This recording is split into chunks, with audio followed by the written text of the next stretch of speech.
We're going to go to our item number 13 under our action agenda, which are actions as necessary or appropriate on matters discussed in executive session. We only have one item, 3A, that needs action from executive session. Do I have a motion? Ms. Hutchinson. I move that we approve the selected employment items as shown in Exhibit A. We have a second. Mr. Cates seconds. Any discussion? Seeing none, all those in favor, please raise your hand. Passes unanimously. And that brings us to item number 14, which is the approval of the Amendment 2 to the Construction Manager at Risk Contract for Elementary School 13, shown in Exhibit D. Before we get to a motion on that, I want to thank every board member. You all took a lot of time to work with our design team, our construction team, to ask your questions. We had 3 different sessions of that, individual sessions where several board members would come to time. You all submitted questions, you asked good questions, so I want to thank you for that. And we're going to have a presentation in just a minute, but before we have a presentation, I'm going to ask for a motion, and we're going to see where we are on that.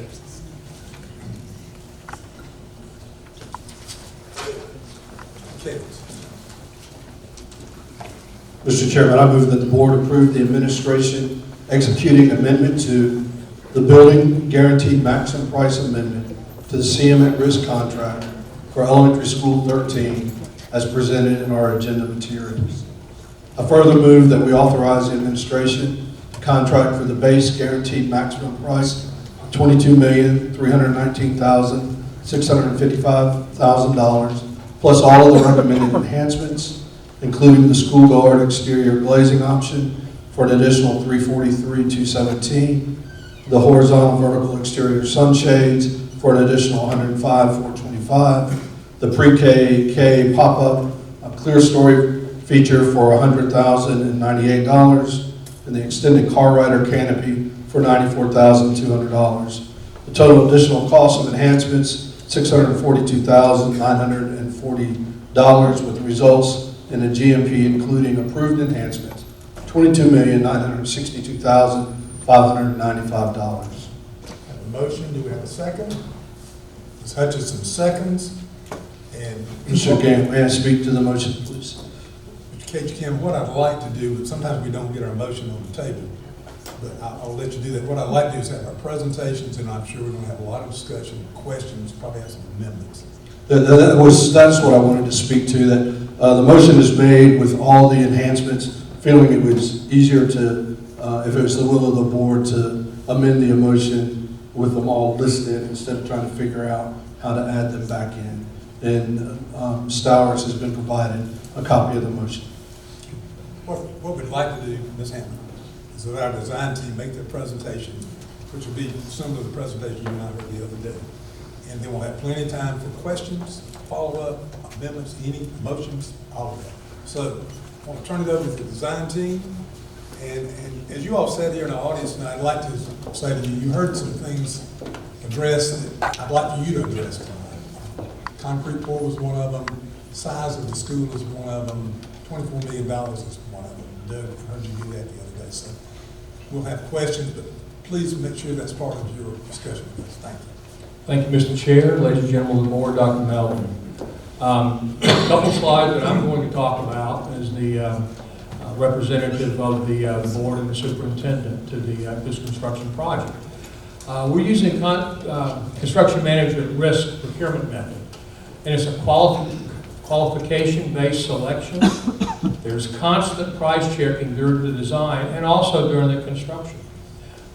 Competitive bidding of subcontractors and suppliers, so it's not a sole source purchase by any means. We also give the board a maximum price, a guaranteed maximum price that can't be exceeded without significant scope change. And the owner receives 100% of the benefits of the savings. To give you an example, the addition at Chapin Middle School was about $400,000 was returned to the district after that project was complete. This project is a 750 student elementary school. This is the schedule for the project. You will see we're at the board approval of Amendment 2, which is the final guaranteed maximum price, and we are where we said we would be. First part, end of November, 1st of December. We're here to present that to you, and with that, I'll turn it over to Mr. Brad Hughes. Thank you, Dan. The only way we're able to maintain schedule when we're building a school is to work into the evening and on weekends. For instance, if it were to rain 5 days in a month, we've got to work every single Saturday to make those up. The concrete that was poured on Friday evening was concrete for an underground electrical duct bank. It is strictly for just protection of the high voltage lines, so anyone in the future that's digging through those lines does not get hurt or killed. So it was just simply to fill a ditch in around some high voltage lines, and we were doing it in an effort because we knew it was going to rain today. So we had to get some of those activities done. Saturday we're pouring curb and gutter, again trying to make up for lost time so that we can be right on schedule exactly where we intended to be. We will continue to do that along the entire course of the project, so we deliver this school May 31 just like we promised we will. So up on the board here is the numbers for the guaranteed maximum price, and we are excited to say that the process has worked. So the last time I came to you, I was asked if we would guarantee our design development number, which we said we would, and the reason we do that is because this is about our 180th school project. I think total job number, we're on number 250, 180 of those have been school related. So, you know, we've got a lot of confidence in our numbers, our historical data, our subs. That design development estimate, ironically, we always build in at that stage what we know or think we will save when we competitively bid the job. And also as the design evolves, we work with the architect to get cost saving suggestions and just make sure it's in line. Built into that design development estimate was $1.4 million of assumed savings. We not only captured that, but prior to the enhancements subtotal, we were $340,000 under our design development budget, and then $273,000 with an all-in, all the enhancements. So we're very pleased where the numbers came in. If you look at the guaranteed maximum column, we've got a subtotal there after building and site improvements. What that does is it represents it allows us to compare to schools in South Carolina, North Carolina, regionally and nationally to make sure that we're giving you the best value for the school. The other two items are the off-site improvements and the local landscape ordinance that we were aware of, and we were pricing along the way. The reason it was pulled out of the, or separated from the project cost is it's not typical in every school that you build. It is a different ordinance than you would find in some other areas, and off-site improvements with South Carolina DOT does vary from project to project. So when you're comparing school to school in states and regions and nations, you pull those out just for comparison purposes, so you'll have a cost per square foot number. Just so we're clear, on the early site, the $3,656,858 is the sum of the site work number and the off-site improvements as well as the pre-K loop. So that was Amendment 1. And then Amendment 2, as was read, is the $22,319,655 prior to any enhancements being selected. So with that, I'm going to let Doug Quackenbush with Quackenbush Architects and Planners walk you through the design and the enhancements.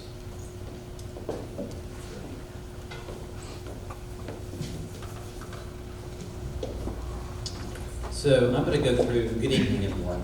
I'm going to go through some introductory slides as a refresher to all of you. You can see the overall images of the schools, some of the representative interior views, and for those in the audience that haven't seen it, this is a quick overview, and then focus on some more detailed drawings to talk about the enhancements so that you can make that decision, that final decision tonight with more information.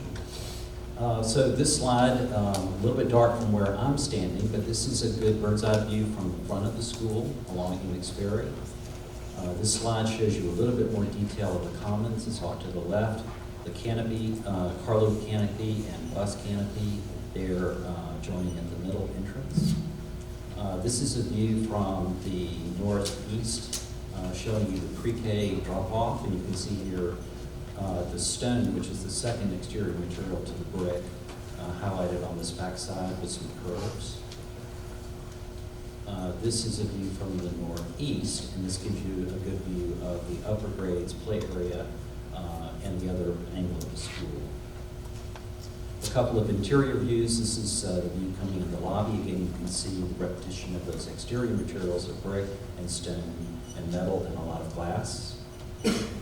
This is a view inside the media center, which has as one of its key features this beautiful curving glass wall that looks out into an internal courtyard space, a secure courtyard.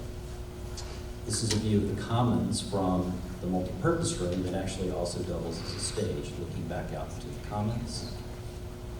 And this is a view of that courtyard that I mentioned, which provides additional daylight and outdoor activity space in a secure environment.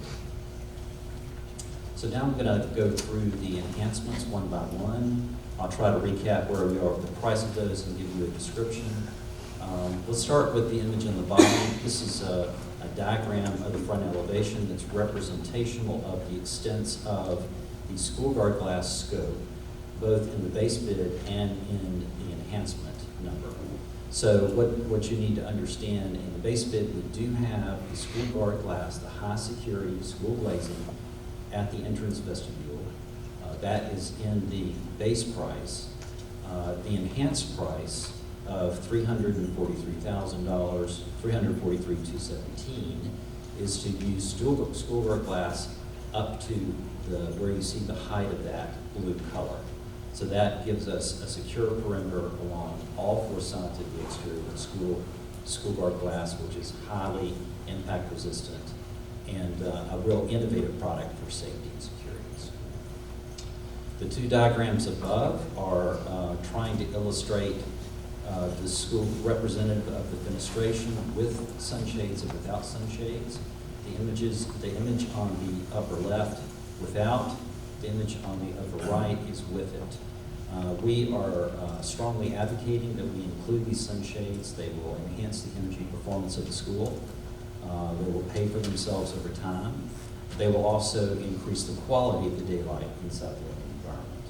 So the cost of adding those shades is $105,425. These next two interior renderings are showing you the pre-K extended learning areas.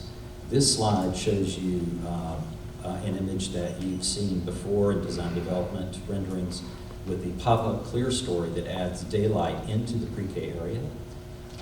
But that is actually the enhancement. What is in the base bid removes that pop-up roof element and puts in a more decorative feature. So the cost of adding that clear story and the additional daylight into the pre-K extended learning area is $100,098. And I'll certainly take questions on all of these for more detail. And then finally, we have an enhancement that extends the length of the car canopy. This rendering shows you what is in the base bid.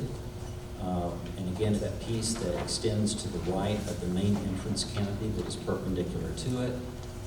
This rendering shows an extension of that car canopy effectively to the entire length of the entrance facade. So with that, I'll turn it over to Ken. Are members of the public allowed to ask any questions during the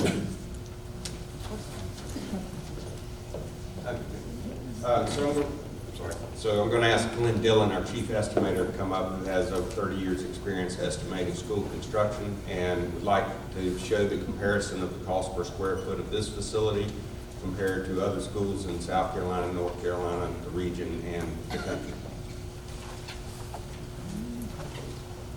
What's represented, excuse me, on the board is a comparison with North Carolina, taken from some data that North Carolina publishes on the website. They do a much better job at documenting the different schools, elementary, middle, high school, and other projects. The information provided is taken from that website. We also use an article the nationally published article that shows the difference between the southeastern region and national median. It needs to be understood at this time that median is not the average. Median is actually the middle. 50% of the numbers will occur above that, and 50% of the numbers will occur below that. Unlike an average, which is the actual average of all the numbers, the values together. Also using another national publication, RS Means, to come up with the square foot project cost. Using the multiplier at the top of the screen, if you calculate from the information in 2016 out to 2019 to establish school cost bidding in 2019. And as you can see, our cost, $234.95 compared to the average of those four sources, $255.44.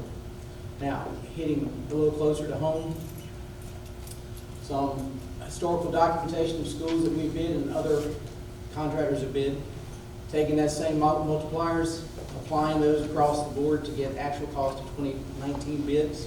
You can see the average that way is $257.93 per square foot.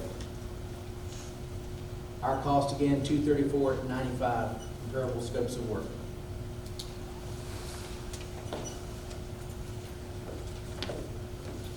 Okay, take any questions you may have. Ms. Hutchison.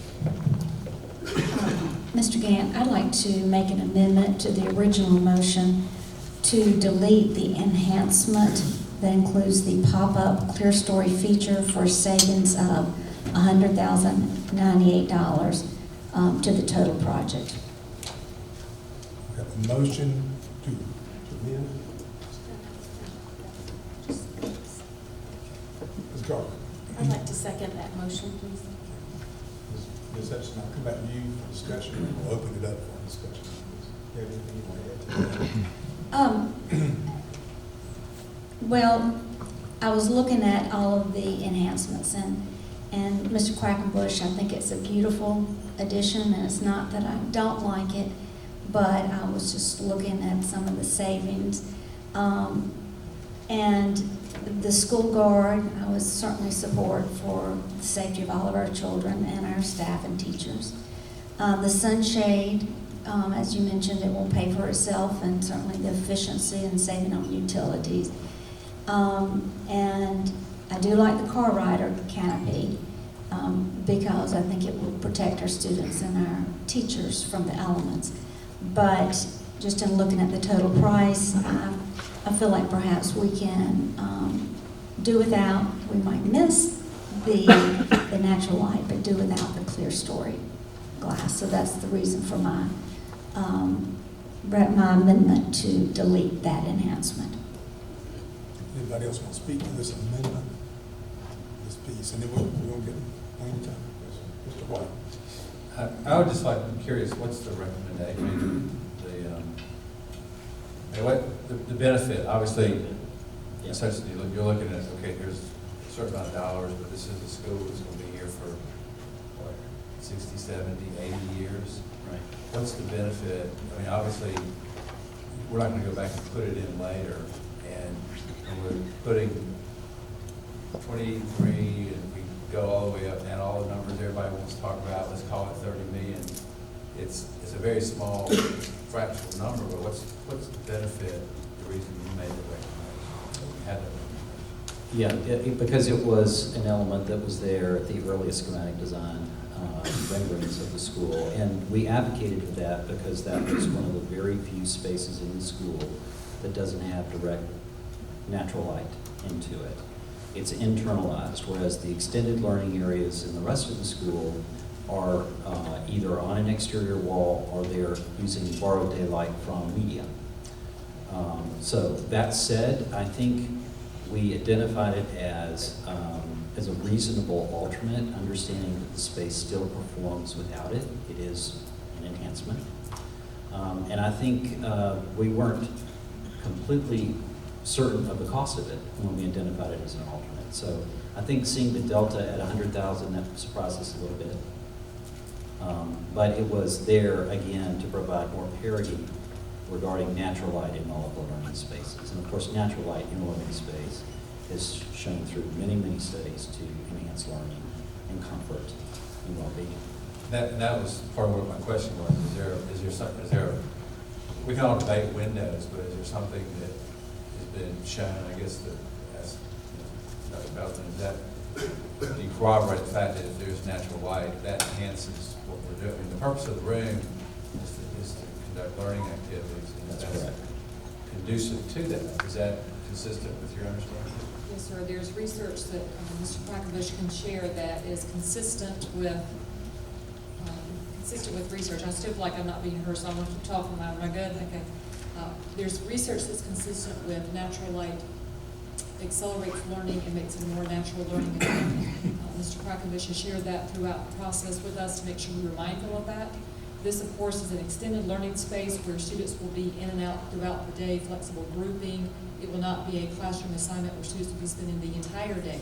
But of course, anytime they go out for a lesson that may be 30 minutes or approximately 30 minutes to 45 minutes, that will be segments of time that they would spend in a room like, or in an area such as this for extended learning.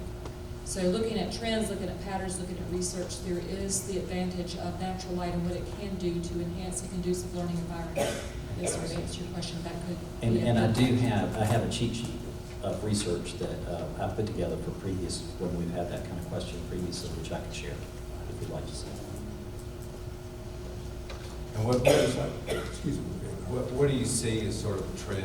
Do schools tend to incorporate, I mean, this seems to be a feature that's fundamental to what we're trying to accomplish, but is that sort of the trend to include natural light? Well, I would say it's not even a trend anymore. I mean, it's been a very predominant leading thought in school design for at least a decade for the majority of my career. I think what allowed us to expand the use of glass to reinforce that research is when the performance of glass got much better. So these days you can have a high-performance building envelope that has a lot of glass. 20 years ago, there wasn't a product out there. The closest thing was mirrored and cut a lot of the helpful daylight rays from coming in because it was filtered heavily. And so now we have the technology that allows us to do that. And better understanding of how to use shading devices, we've got the harsh light. So there's lots of ways that we can design a proper daylighting scheme and achieve those benefits and still respect the energy savings too. And the next level is security, which we're also talking about today. So we can have highly secured glazing on a school, and this is very new technology.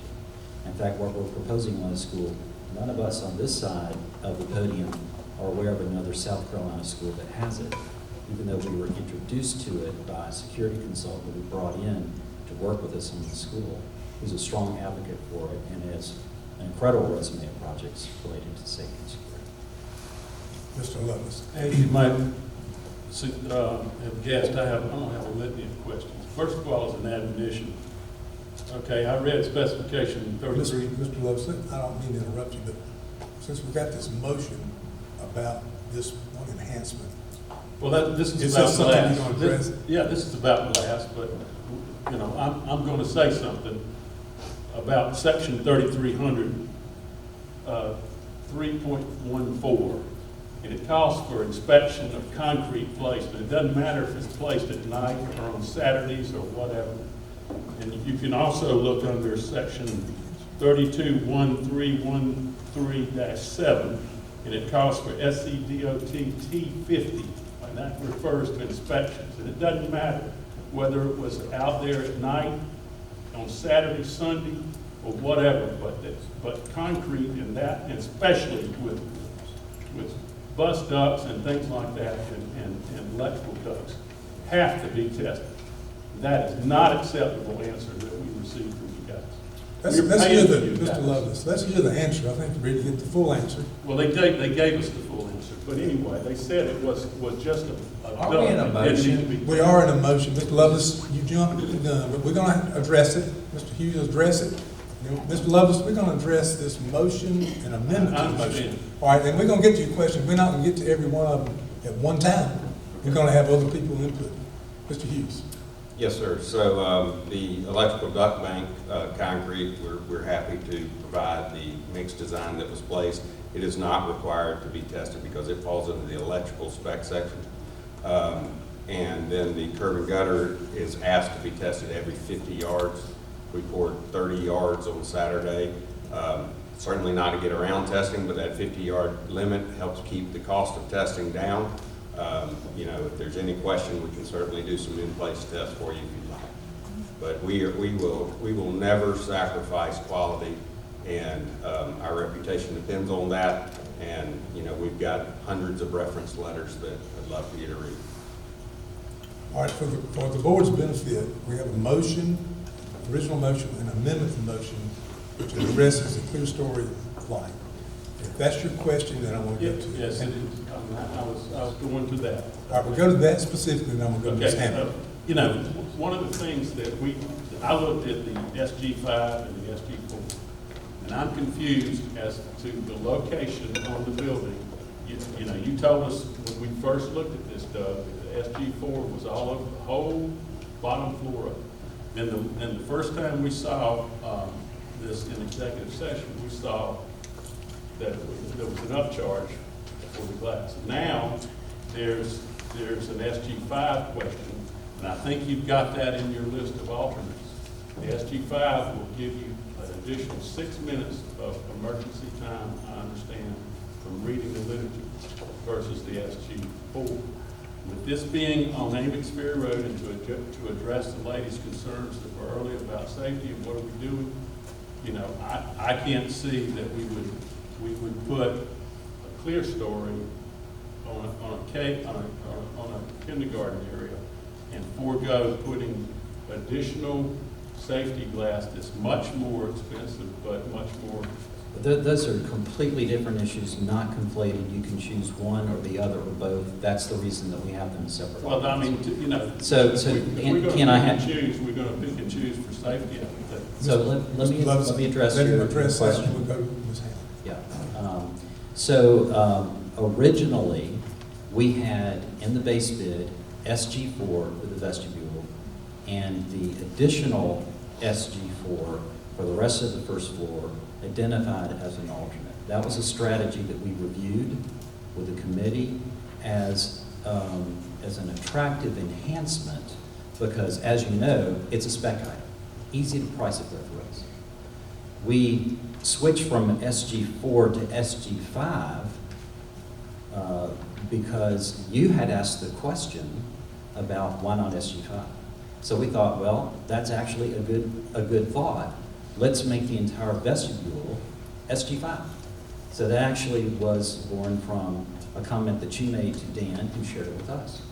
So the alternate scope in terms of how much glass was identified has stayed the same. The only change, which I think did happen after DD and before the CD pricing, was to upgrade the vestibule.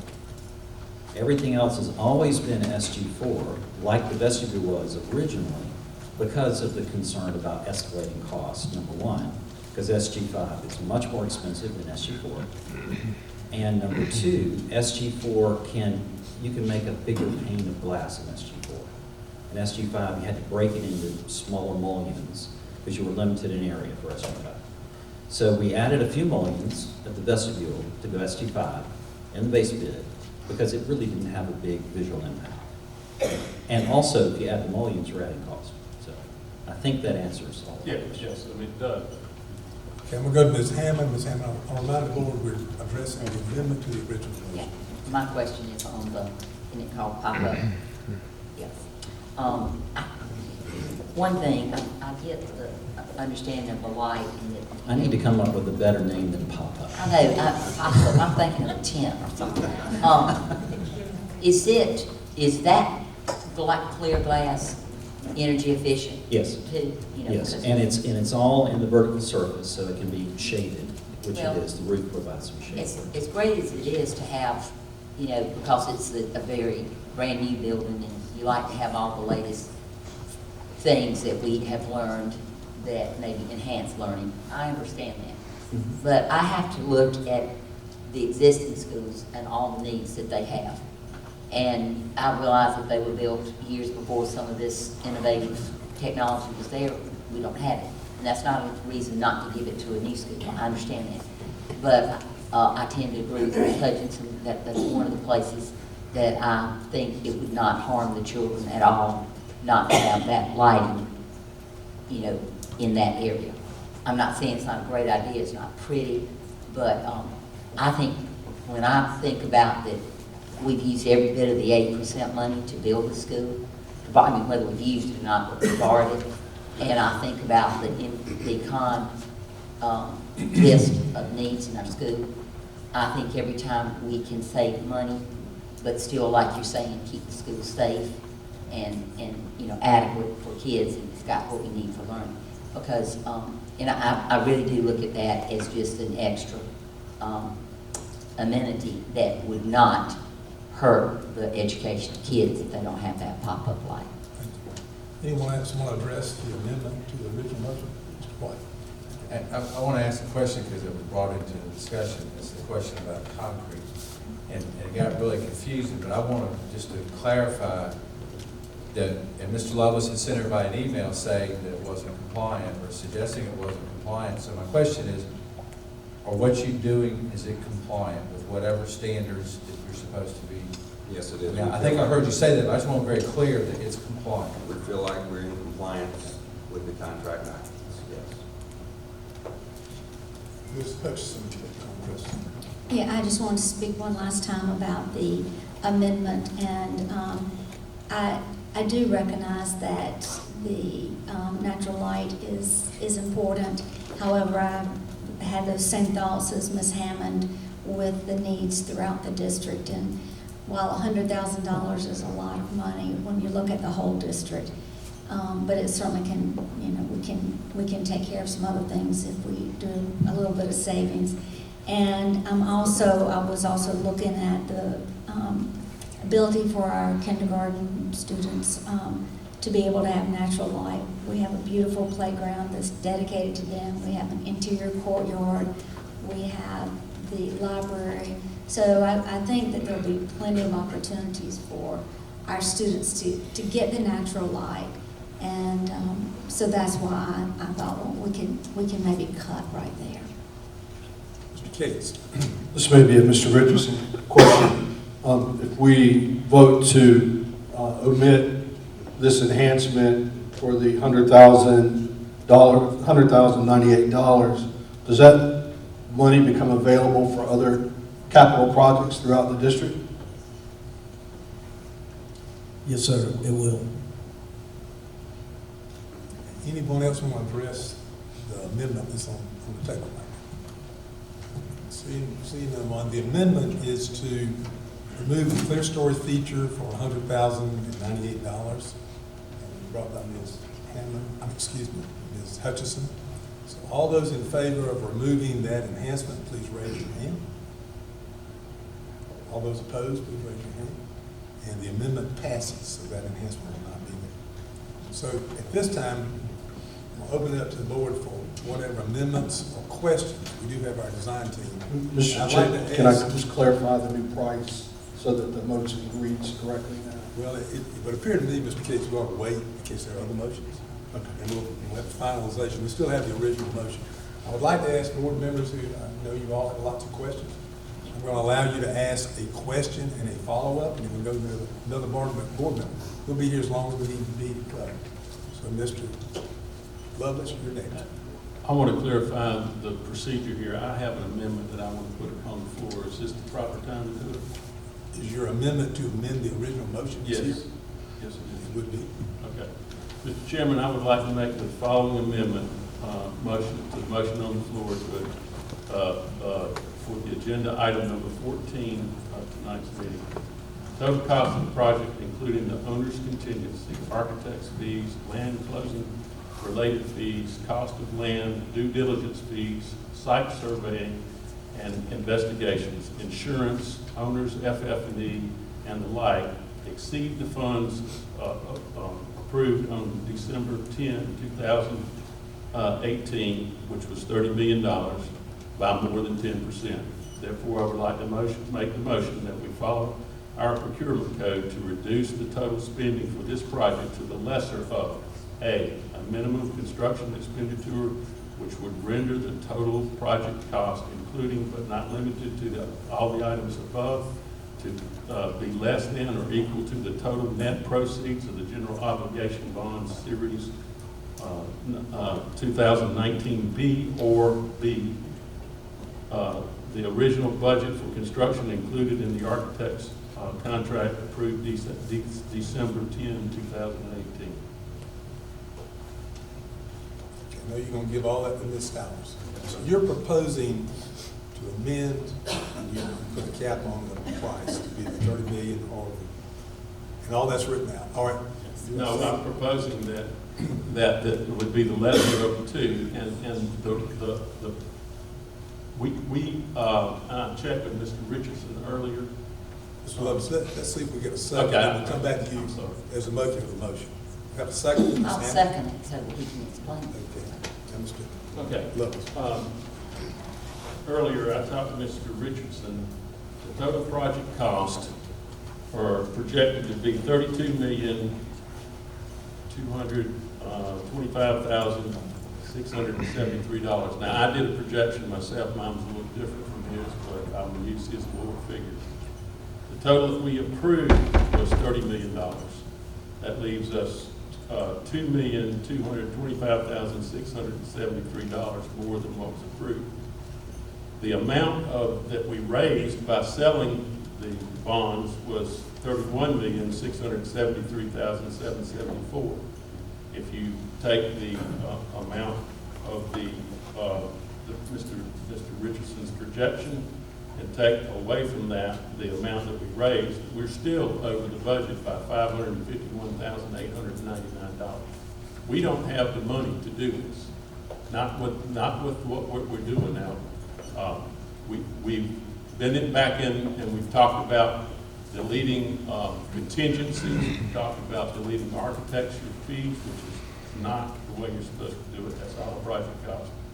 We have a bunch of project costs that were in there when we bought this property. We had due diligence fees and so forth. Now, when you read the procurement code, we're outside of that procurement code, and I'll read it to you.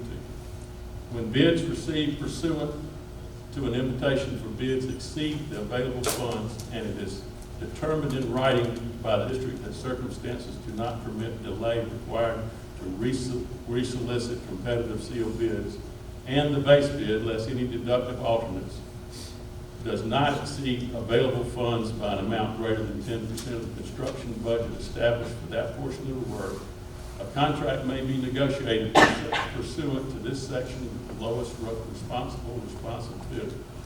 The district may change the scope of work to reduce the cost to within the established construction budget, but may not reduce the cost below the established construction budget by more than 10% without written permission of the superintendent based upon the best interest of the district. We are outside of our procurement code.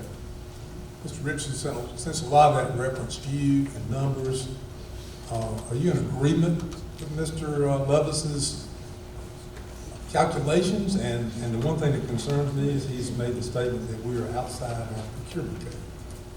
Do you think that is the case? No, sir, I do not.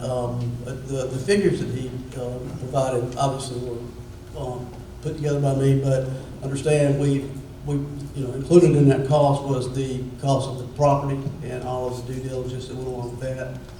That was paid for from money we had set aside for that purpose. And then we also had approximately $1.8 million left over from the middle school edition, which was used to begin and pay for the architectural services early on, before we had finalized the project and sold bonds. So in your opinion, procurement is under your office, all state procurement code, we're not outside the procurement. I don't think so, but I will definitely go back and research that. Let me say this, Mike Montgomery could not be here tonight, but we do have an associate of Mr. Montgomery, Mr. Bullard is here. Mr. Bullard, we may need you to address some of this, and you're welcome to come back with our team. Hoping we wouldn't have to involve you in it, but I know you're very familiar with this contract and very familiar with state procurement code. Robert, we got two comments. All right, before you comment, we got two comments here and then we don't have comments, not dissertations, right? Okay. I just want some clarification here. I asked quite a few of these questions previously. because I was unsure of where we were at and what these numbers meant. We have never had a full budget for this school discussed ever. So we can't overstep a procurement code if we have never actually established a full amount that we're willing.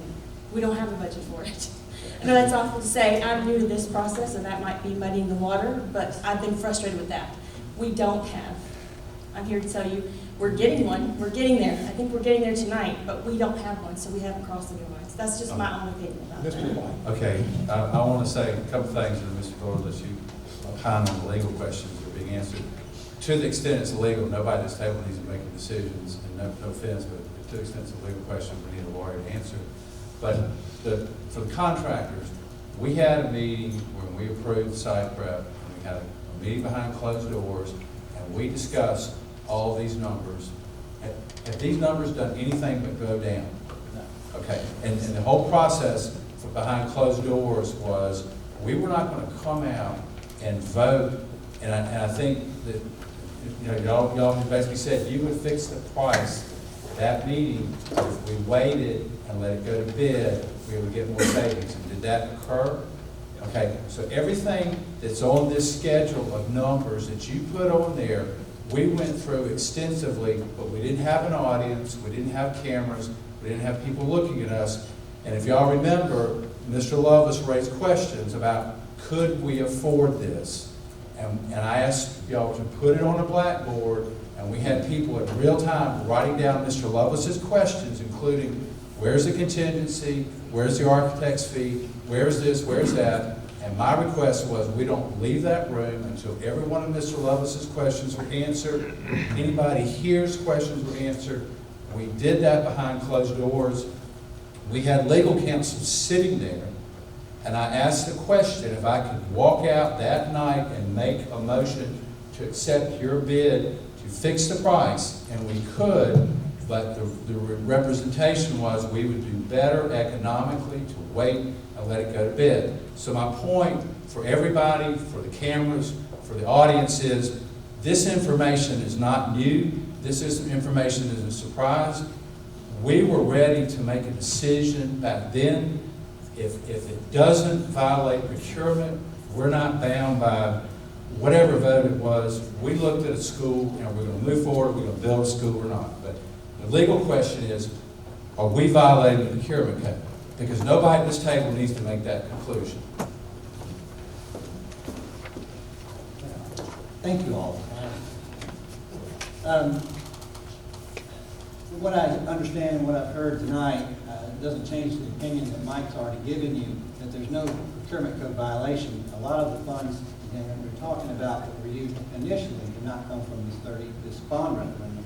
And I think that's the concern that Mr. Lovelace has, is the exceeding the bond referendum number, and not with the overall project cost, but all that money that we've used in the past didn't come from that referendum. And so I think that's the procurement issue, is not, as Mike has said, not an issue. So let me back up, it's 8% money. It's Right. not technically bond money. But if I hear you correctly, it's not a legal issue, it's not a legal question of procurement code, it's a decision of this board. Do we want to build this school at its total cost, knowing we can use the $30 million 8% money and pay for everything? And we did this, I did this behind closed doors. We could have paid for every one of those additions with the price that y'all were going to fix the price at that night. We knew walking out of that meeting, we were not going to exceed $30 million because Mr. Richardson, you brought it up, the contingencies in there, you brought it up that the architect's already been paid for. We identified every single cost that had already been paid for, or there was room to pay for it with the $30 million. That's still true, isn't it? Yes. Okay. So our decision is really, do we want to build a school, or do we want to stop building this school and go back and try to make it a less expensive price? Is that a fair assessment? I think it's a fair assessment to say it's not a procurement issue, it's a board issue. Hold on just a minute. I'll go to Ms. Hammond, then I'll come to you, Mr. Lovelace. Our group will just stay here. You're going to get questions. Our attorney's going to get some questions. I think, to go to what Ms. Garner's point was, and I said this when we met together, Mr. Gann, I think it might be a matter of communication, it might be some of us come from different backgrounds to understand, in this guaranteed maximum price from day one, in my estimation, and just the way I looked at it, I thought, oh, we're gonna build a school for $24 million. Now, Mr. White's right, y'all came to the back and showed us where there were more prices. For me, I get frustrated at, number one, and nobody, the school's gonna get built. That's not an issue right now. But I think that because I was concerned about the safety of the spot and that it would cost us more and that it was a scenic area, but I think those are things about the way we've done the business of this that bothers me. It's not all the good things about the school and that I'm against building the school, because the school's gonna get built. But I am about what was the maximum guaranteed price. And I was just, and I call it naive. I really thought that's what this new idea was. You give us the price, and Mr. Quackenbush, you explained to us the other night when we met with you that you came in with that 24 million. I'm correct, that was your price when you gave us the price. That was part of the negotiation that Dan and I had To for my start. contract. Right, So to that start was your not company. based on an estimate. Hammond, would it help you, But it might help the rest of the board, Well, let's there let was Mr. Quackenbush explain that 24 million, because that's a sticking point Okay. for several people. It is. Mr. Quackenbush, would you do that? And Mr. Gann, I'd like to say it's the fact that there are people in the audience did ask, how we changed, what would be the total cost if you look at everything? So, Okay. Well, so the first clarification is to make it really clear that the 24 million number was never a vetted budget for this school, number one. Number two, it was never intended to be a total cost of the school. That was an estimated building construction cost used to derive our fees. And that's the only place it ever appeared. The very first estimate that was done, and has been done at every step along the way, showed us about where we are, except inching down. So the 24 million, I did a poor job of negotiating my fee, all right? And my fee has not changed since then. That is what it was established on. But it was never a number on contract construction. When we had a schematic design, level design, it was priced.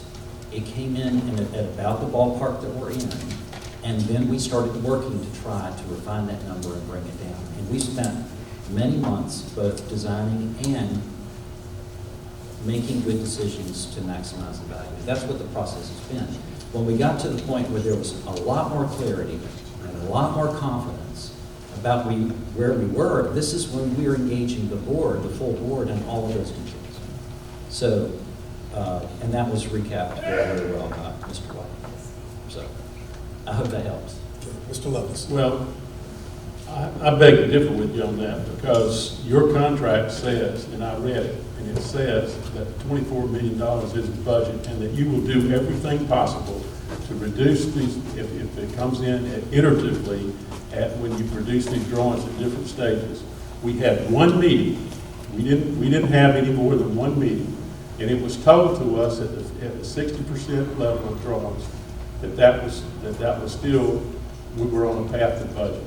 And then you came in with $26.8 million, which was $2.8 million in addition to the $24 million. Your contract says that you will, if you read your contract, that you will participate and you will bring that down, back in budget. But This is that's my not- contract right here. Well, you can read 6 point. I have it right here. Well, I've read it reviewed too. again this afternoon. I've read it So- too. And again, if we need to, But that get into the established that details of the budget. contract, I can assure you that 24 million is not referenced in 6.2, and I can pull that out and read it to you. It's in But we there. have a responsibility to be working to a budget. The budget was not established until we had a schematic design that got priced. Well, I don't know how it got in there, but it's in there, it's $24 million, and it said you would work down to that. This is figure. a standard AIE contract. I read it too, and anybody reading that can read it. Then please read it to us, and let's end this debate, okay?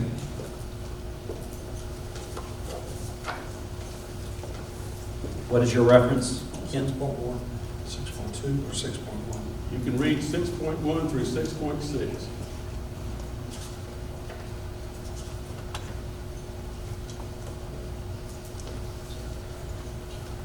Quite It's a long I'll section. also tell you that Mr. Bullard's here for the purpose of contracts also. He's familiar with it, so please Yeah, do that. please do jump in. Because, all right, so this is almost a full page, but we'll start reading.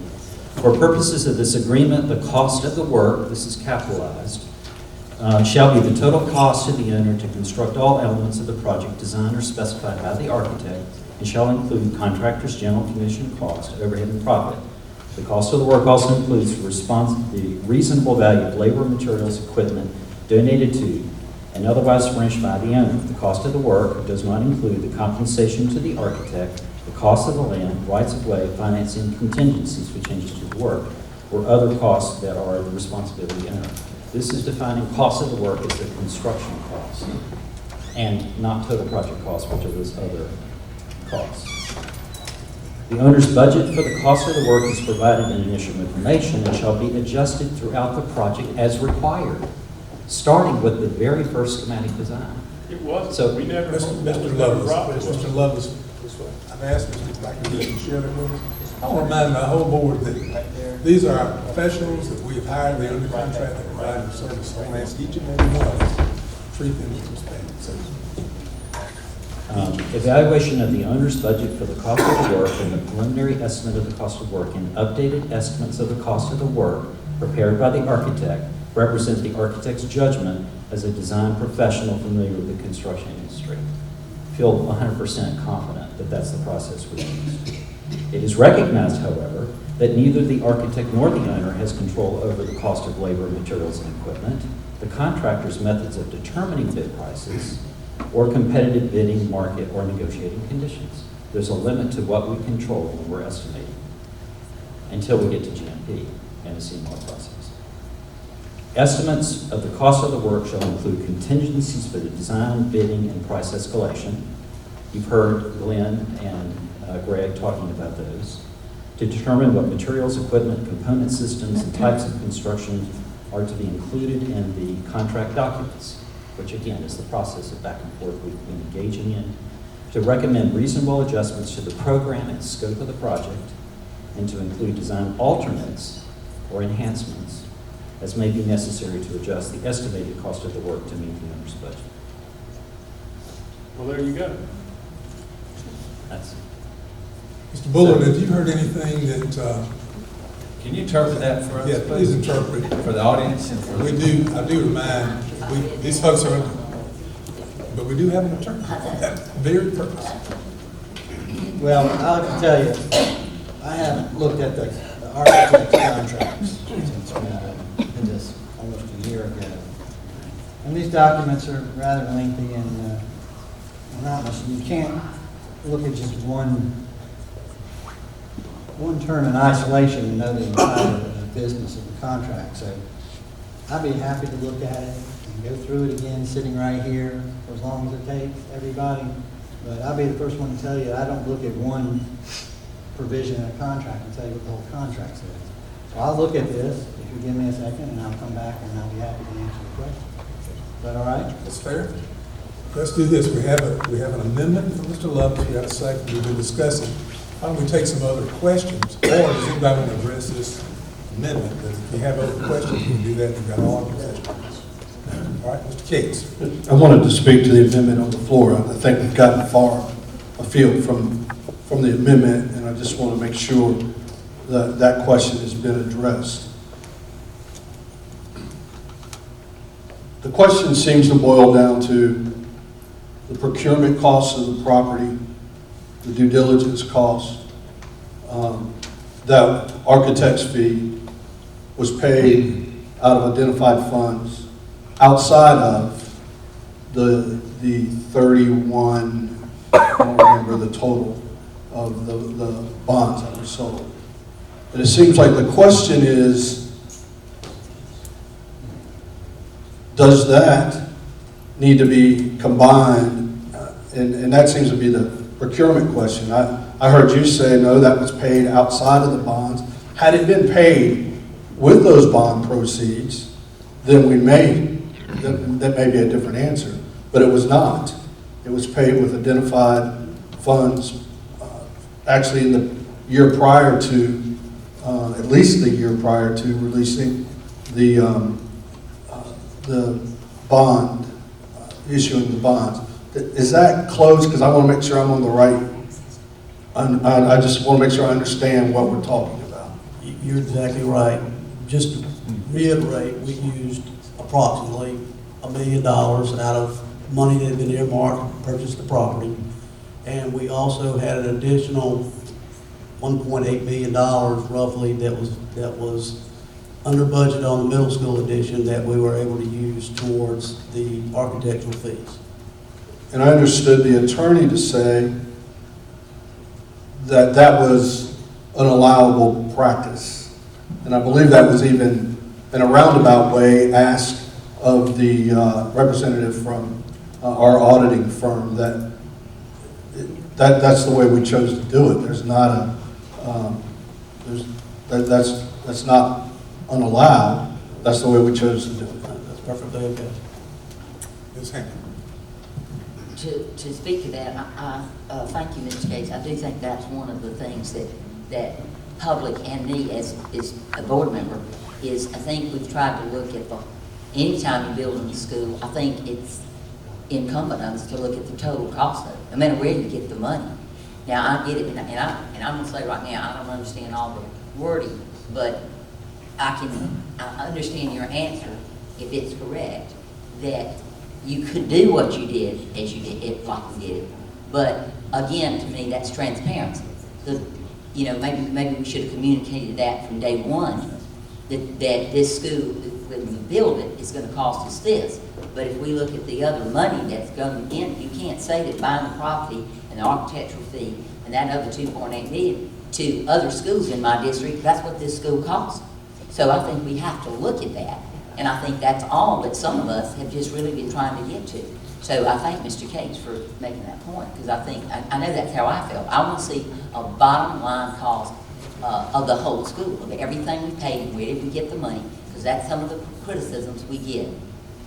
And I think all we need to do is just be open and honest and explain it to the people. That's all we need. I really think that's what we're getting to tonight. We know, But and you're learning, well, it can take a long time. We knew we bought that property with $1 million out of, that had been earmarked for property. We got $1.8 million that I think somebody came back as contingency funds from the middle school where we didn't spend. So it's not a mystery. You may be putting that puzzle together now, and it will have a total cost.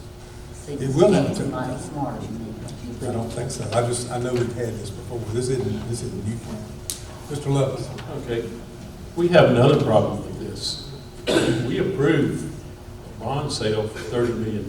We raised $31.893 million. Nobody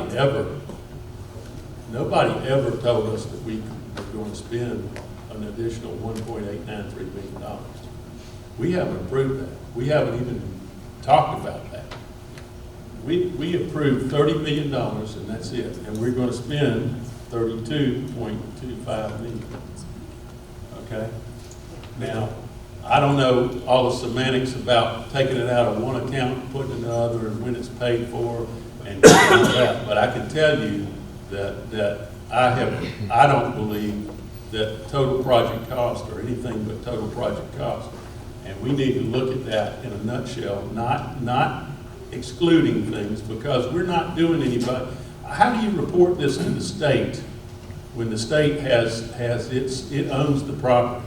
And how does it know how much to report, in its financial statements if we're understating portions of the property we bought? How about that, Mr. Richardson? How would that work? If these things are not accounted for in a total project cost, then how? Mr. Lovell, who's not accounting for it? That's why I provided the information. Well, I you did. Well, that's exactly what you asked for. But total project cost. But it doesn't matter how it's Mr. paid Lovelace, for. Mr. Lovelace, I'm gonna call you out of order. Mr. Bullard, go ahead and report this. Mr. Lovelace, I'm gonna ask you directly. I've asked this whole board to respect the people that work for this district, respect the people that are under consulting for us. And if you can't do All that, respect for him. They are district employees. They are our board that we elect. Only. I ain't doing that. The ones we elect. Mr. Bullard, I'd like to tell the audience that you're not to shout out in here. If you feel like you want to talk to your neighbor, you want to shout out, I want you to leave the room and go do it outside. That's the last warning about that. We're not conducting a public meeting. We're having a meeting in public. Thank you. Mr. Bullard. All right, I've looked at the Article 6 cost of the work, and I believe it was 6.2, 6.3. Was that what the question was about? I think Mr. Lovelace had the question. My contention is that we start off with an estimated amount that the district can afford. And we said it was $24 million. Now, how that got in there, I wasn't on the board at the time, I don't know. But that got in there, we voted on it at a meeting December the 10th, 2018, that the cost of the construction would be $24 million. Okay, and that was the belief that the members of the board had. I'm since then come to find out that that was just some way for an architect's fee to be put in. Well, that's not what we understood, and it's not what that contract said. Now, my point is that we should design down to the $24 million as our maximum figure, because that was the budget that was put in for the project, for the construction part of the project. All right, Mr. Lovelace, let's let Mr. Bullard address the issue of the $24 million in the architect's contract that was difference of opinions. Again, that number is an initial estimate that is done pre-drawing. The drawings are not complete, and the contract goes through and makes clear that the drawings are going to be modified, changed in cooperation with the board and the owners and the school district. So it's not a hard and fast cost. And I think it was a hard and fast cost as far as Mr. Quackenbush's fee was concerned. He agreed that would be his fee, regardless of where the designs went and whether they were changed and enhanced in any way. But again, Article 6 talks about the cost of the work, which is exclusive. You don't include the land, the architect's fee, and things of that nature. It's just a construction cost. So I'm not exactly sure what the question is, other than where did the $24,000 come from, and that was an estimate based on the owner's information at the very outset of the process. I'll let Mr. Cates ask a question. Mr. White? Mr. Quackenbush, had you put in there $35 million, your fee would have been based on 35. Correct. Really, you're underestimating, or really not underestimating, there wasn't anything to estimate yet. There hadn't been a drawing done. We probably told you how many students and where the property was. But the $24 million was the fee-based amount. That is correct, and it was never presented, to my knowledge, as a budget to be voted on. It was simply a starting point to enter into negotiations on the scope. There was extensive meetings, which many of you participated in, where the initial ideas were shared, where we discussed, where we looked at schematic design drawings, and then we got a price, and it was a little bit higher than the, maybe, I don't remember the exact number, but certainly higher than where we are today. And decisions were made collectively on what we should adjust to try to bring it back down. But to make up a gap, a considerable gap, we would have had to completely revisit the scope of the project, how big it is, how many students it's serving, how you develop the site, what are the materials. Those are decisions you have to make early on, not at the very end, for reasons that are, I think, pretty intuitive. I believe, Mr. Chairman, you said we could ask a question in one follow-up. Just the $24 million was before programming had ever commenced. That after, or about the time programming, that's when the Elementary 13 Programming Committee was assembled. We had representatives from all over the district, professionals, some community members. We brought in an outside architect from Chicago to kind of facilitate that. And that's where the scope was better defined. And in essence, the picture of the building was drawn by the participants in that committee, which would have been impossible to do without some of that work. Absolutely. 30 and 40 participants helping sort of develop all of the foundation for the decisions we make from that forward. Thank you. I'm going to go to Mr. White, then Ms. Hutchison. Mr. Lovelace, did you have another question? Not now. I'm going to go to you after Ms. Hutchison. I want to just bring, I want to make sure everybody understands it, and people that watch this on recording will understand. We went through an extensive conversation in our last meeting over the $24 million budget. It's not even a budget, but I think the contract construction, y'all showed an analysis because Mr. Lovelace's contention was $24 million is the price that we could build the school for. And y'all showed prices from North Carolina and South Carolina. When people went in and originally designed it, they had a budget. Those budgets always went up as it went over time and got drawn. And y'all showed and reconciled the prices. We had a lawyer in the room. There was nothing illegal about us coming out and voting that night. I'm totally confident in Mike Montgomery's ability to advise us on the procurement code. He's not here tonight, but if we could have voted on it the last meeting, we can vote on it tonight. There's nothing to hold us to $24 million because there was a vote in 2018.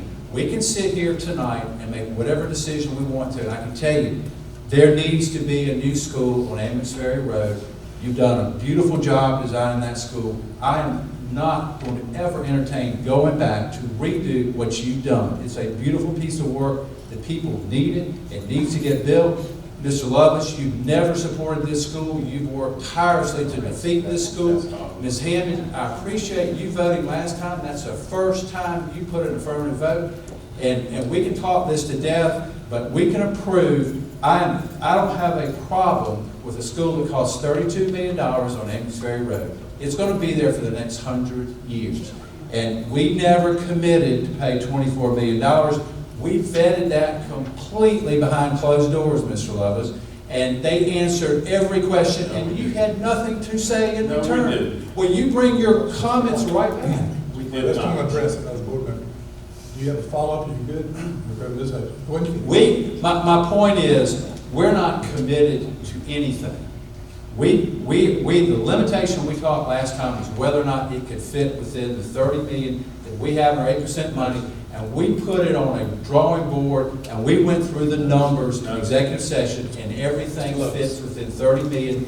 And the point is, we're voting to decide whether we'll finish the school. If you want us to back up and redesign it, that's fine. But it's not because it's illegal. It's not because we promised to do something before. And it's just like what you said about the concrete. You were wrong, Mr. Lovelace. I was not. These people, we hire them as experts to give us objective advice, and your advice is designed to delay and block and send this school back. And we need to vote tonight, and I'm happy to make another motion. We can do whatever it is, but we need to move this school forward tonight. Ms. Hutchison and Mr. Lovelace, and then we are going to take a vote on this. Ms. Hutchison. I'm going to answer him. Well, you already turned after Mr. Lovelace. Intermediate after that, you said. Yeah, I said, I'm sorry, I thought you said not. I'm going to ask. yeah. And I know this is tense, and I think that we all just need to remember, we can all use our inside voices and, keep it, don't moan about that. I'm trying to learn education needs. Mr. Hughes, I have a question for you.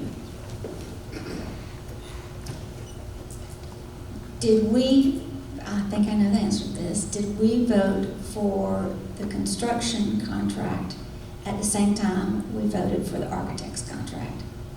I believe that's correct. Okay, at Crossroads, okay, at Crossroads. And I just want to point out that it was the second meeting, I believe, for you, Ms. Gardner, and also for you, Mr. Lovelace. So there was a lot of things that were happening before y'all got on board, on the board. So as someone who remembers, I still remember being a first or second year school board member, there's a lot to learn. And when you come on, you know, you're asked to vote for things, but sometimes you don't have all the background. You know, we try our best, but sometimes we may not. So, you know, that does happen. But in your contract, Mr. Hughes, does it indicate that we will have Amendment 1 to vote on the site package and Amendment 2 to vote on the construction of the school? It does exactly that, yes. Okay. So that night, even though it, you know, seems to be confusing, what we voted on is the scope of what the architect would do, and as was described earlier, that $24 million was something negotiated between Mr. Quackenbush and Mr. Neal to, as a real ballpark, not knowing a whole lot other than, as Mr. Gant mentioned, the number of students. But the board voted knowing that there would be the Amendment 1, where we would be vote, that was very clear that there were two different things. That there was a site package, and of course you have to pay for that. And then also Amendment 2 when we were constructing the school. Also, back, I think it was perhaps 2017, the summer, was when we voted on the property purchase. That was at the Cates Center, and that's when we spent, I don't know, the numbers been bandied about as $1 million or thereabouts, give or take, I'm not sure. So that was very much out in the open, how much that, and that was already purchased. At no time did we ever say that that was part of this process. Now, you know, I do understand that that was before some of our new members got on. So, you know, sometimes there's just new knowledge that comes about. So I don't know that it's anyone's fault, but that's just what happened. So for my belief is that we were very open in saying how we would move forward through this, and that we would get the guaranteed maximum price after you know, got the subcontractors, after y'all narrowed down the architect's scope and worked very closely. I just lost my train of thought for 1 second that I wanted to point out. Oh, well, this, Mr. Hughes, doesn't necessarily, well, it does pertain to you. I just wanted to clarify, Mr. White mentioned that in our September meeting, I think it was, when we went over the details of where we stood, and you were giving us good estimates of what you thought would be the guaranteed maximum price. At that time, you were still seeking subcontractors, so bids were out. And when Mr. White says it was closed door, I just want to clarify for the audience and for the cameras, it was closed door because it was a contractual matter and because we did not want to show our hand when we were still accepting bids, or contract construction was still accepting bids. So that was, I just want to make sure, because there's a lot of talk about us doing things behind closed doors. Well, that's a contract, and we, you know, if we, as you mentioned, what did you say, if a certain bidder knew that we had X amount of money to spend, if that was in the budget, that, well, they would bid for that. That would be very smart. But, and I might be simplifying it. No, you're not at all. That's spot on. You know, we actually requested that the first approval of Amendment 1 be in executive session because there was information up on that screen that other bidders, other subcontract bidders could have taken and used to their advantage or to our disadvantage, to the owner's disadvantage. There was never a question whether this should be in public session because the bids are in. We've competitively vetted everything out. You know, there's nothing for anyone to gain by the information being placed on the board. But Amendment 1, there was information that other subcontractors could have gained benefit from. Okay, so I just wanted to clarify that to make sure everyone knew, you know, why that was happening. I might have other comments, but I just wanted to clarify some of those things and what happened and what we voted on in December 2018, that we voted on those two things, the architect and the construction company at the same time, so we all knew that we'd be paying different things, and we didn't have the numbers because we weren't far enough in the process. Thank you. If you all will allow me, Mr. Hughes, I want you to clarify something that you just said. I'll help you clarify. There was no vote in executive session. The information was given. We voted publicly. You all presented a little bit publicly, but because of exactly what Ms. Hutchinson said, the bids were not in. We didn't want bidders to know exactly what the budget was or the piece. So for clarification for the audience, the cameras, and everyone else, there was no vote in the executive session. We did come out, however, and more information, and we voted to approve Amendment 1, 6-1. As Mr. White mentioned, so I just want to clarify that. I'm going to go to Mr. Lovelace and then Ms. Hammond. Okay, first of all, for somebody on this board to sit here and describe motives to me is not fair.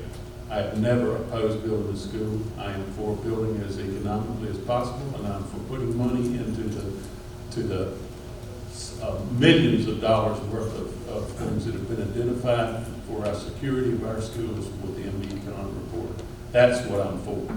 Okay, so don't tell me what I'm for and what I'm against.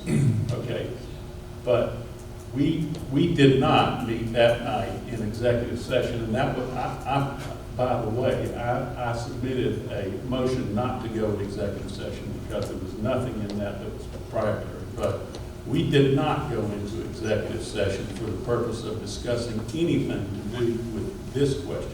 We went into executive session and the lawyer was not in the room. We went in there and discussed an amendment number He was in the one. room. He didn't make an I apology. asked you questions. Mr. White, let's let But Mr. anyway, Lovelace. the lawyer was not in the room. And Mr. Lovelace and the rest of the board, we still have some students here, we have adults here. Let's all act like adults and business people and calm voices. Well, That's all. we discussed amendment number one, which was $3.656 million worth of site work. That was the purpose of the meeting.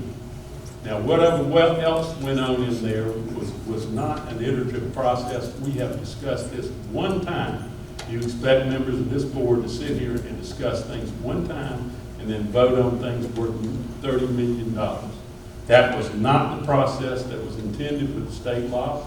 That is not the process that we should go by with construction management at risk.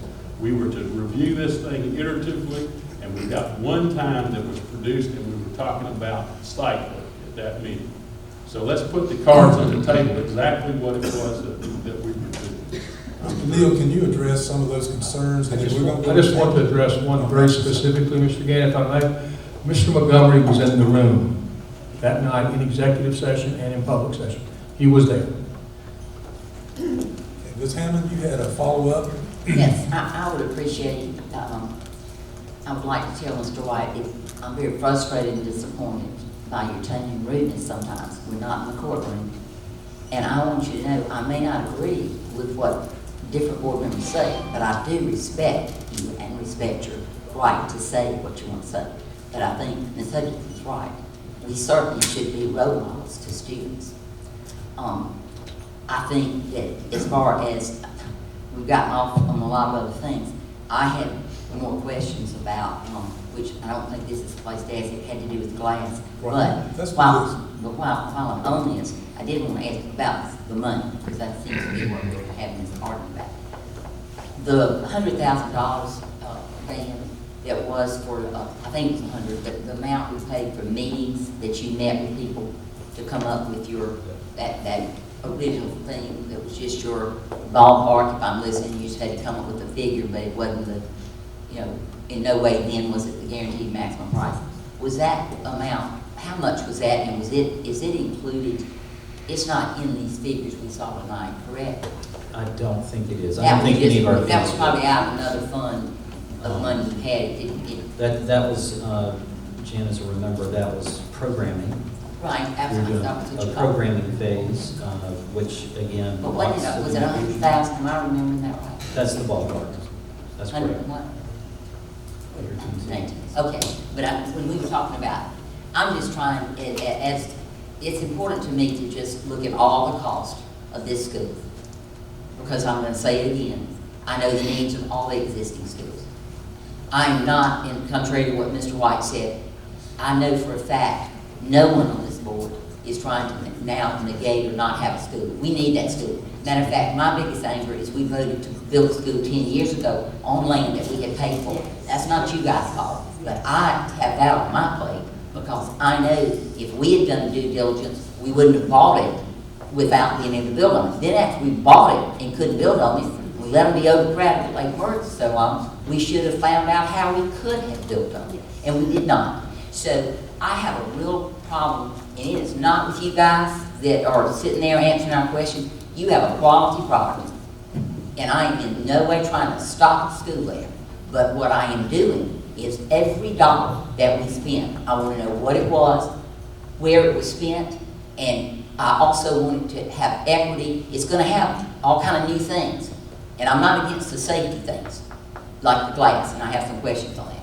But there are questions that need to be answered about the dollars we spend. And I didn't vote to spend all the $30 million. And I keep hearing board members say, well, we can't let them know about, what we've got because we might not get the right price. Well, the whole world knew we borrowed $30 million. So to me, that's one of the things that conflicts me. So people that do business with us know we've got that much to spend. So I don't know, I get Greg's point. I'm not saying you're not right to let them know exactly what this subcontract is doing. But everybody that bid on this knew we had $30 million. And see, I'd like to not spend all that $30 million because it's already up to lot, and it's not even the taxes. Again, I want money left over, if that's where we can put it, in all those needs on existing schools at the other end of this district. And I want equity. So that's my thing. Hold your questions on the other items. We'll get I to will. that. I have, and I'm going to entertain Mr. Can we have, Mr. Cruz clarify, maybe I didn't make it clear when I was saying what I was saying about, I do Well, know I get that. what you meant, because he didn't want them to know that this contract he did. But I'd like him to clarify that, because you jumbled it around. If he could clarify You know, what Mr. you White, advised I did us not jumble it behind around. closed No. doors, about Nice. why not Let's, go out and Let's hear from Mr. Hughes. Mr. Hughes, tell us about the bid process. Ms. Hammond, when we do get back to you on the other question, we want to hear the question. The question is what we want to hear. And that's hard when we don't hear it. So, Mr. Hughes, explain that process and why as our representative, maybe didn't want the subcontractor to know exactly what it was. yes, sir. So at the September meeting, it was at the design development stage, which is approximately 60% complete.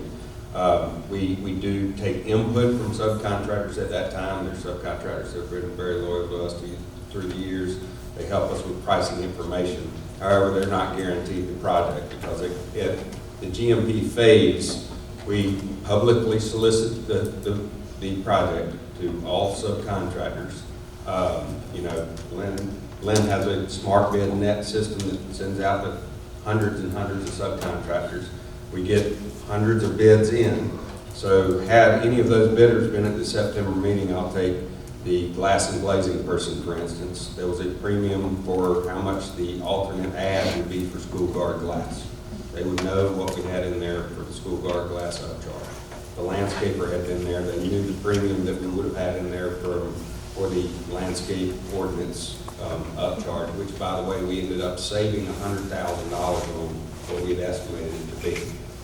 Had the landscape bidders been at the September meeting, they could have bid it differently. I don't know that would have been the case, but there's no reason to risk jeopardizing that sense of competition. We're going to have one last input. Thank you. One last input from Mr. Cates. I wish I'll take this question. I wish I was started the night with this, and I have no desire, and I take board members to act in good faith, and I appreciate all of the members of this board. But in November of 2018, the programming committee reported out, and they provided some guiding principles. One, a safe and accepting place for all that connects school and community grounded in tradition, guided by innovation. A collaborative, inspiring culture that fosters critical thinking and communication, flexible spaces that allow innovation and rigorous practices, a focus on student learning and development of the whole child. As a guide, these are the guiding principles for the new elementary school. And I appreciate, in my opinion, our vendors have worked hard to meet those guiding principles. And it was an amazing experience for me to watch the passionate educators and support staff in our district come to the place to develop those guiding principles. And I think we have respected their time and effort. The amendment seems to be what's before us, and we've kind of talked all around it. My understanding, again, was back to the question I had earlier, was Mr. Lovelace has made the amendment to, well, quite frankly, I got to hear it again. I was going to ask Ms. Stowers, it had a cost or less, and that's really all we need to know. I'm going to talk. But it seems like the legal question has been addressed, that we're not in conflict with procurement based on the fact that the purchase of the site, the architectural fees, the programming was done with identified money. I'm sorry, I can't. I'll wait. Will you read, can you read the summation that must be at the bottom of that? That we follow our procurement code to reduce the total spending for this project to the lesser of a maximum construction expenditure, which would render the total project cost, including but not limited to all items above, to be less than or equal to the total net proceeds of general obligation bonds. Or B, the original budget for construction, including architect's contract improvements for 2018. Okay. All right, so that was Mr. Lovelace's motion. We had a second. We had discussed it. His motion is to amend our original. So all those in favor of Mr. Lovelace's motion, which you just heard, parts of it, please raise your hand. All those opposed, please raise your hand. That motion fails 2-5. So that brings us back to our original motion, which we have. Motion on the floor has been seconded. We're discussing. We have one amendment to the motion. Mr. Cates. Mr. Hughes, sorry, you're the man in the box. There's been some discussion about site work and landscaping. Can you speak to your vast experience with a number of school projects y'all have been involved with? Is that, I think it was 9, if you add the two of them, I believe it was 900. How is that in line with other projects you've been involved with? So just the off-site improvements of $725,000 is probably about half what we're used to seeing on a school development project. So those numbers can vary depending on traffic signals, widening both sides of the road. But that 725 on just the off-site improvements is probably half what you typically see on that elementary school. And it seems like when we were being presented that property to purchase, that the topography, the accessibility, those were all in our favor to minimize the off-site. Basically a balanced site, and we were able to use the cut and fill to balance the site, which kept more trucks off the road. You get a job with a heavy import or haul off, you really see some construction activity then. Thank you. Mr. White. I want to follow on that point that Mr. Cates raises. It reminds me that the gentleman that found that property for us, what was his name again? Alberry. That was his point, that was the most constructible site he'd come across in probably all the sites he'd helped people find. And what you're saying, basically, that proved to bring substantial savings to construction sites. And speed. We have a building pad. So there was a lot of criticism about the price for the land, but the land itself probably saved a substantial part of its own purchase price because it was a very constructible site. And then it allows you to move quickly too. Correct. So it actually, the land, while people criticize the cost, it actually saved money in the construction process. That's an accurate statement. Ms. Hammond had some questions, and Ms. Hammond, open to anyone who might ask. Yeah, one was left, but having Mr. Tex brought that up about the site. Also, it's a major concern, or my vote into it was the safety and the price, but safety first. So what Rick said, what you're doing with this site that you're doing, and if I'm remembering right, they're not letting us, you can't put a light there now, correct? DOT won't let a light, put a signal light there. So but when we do, it'll be our cost, correct?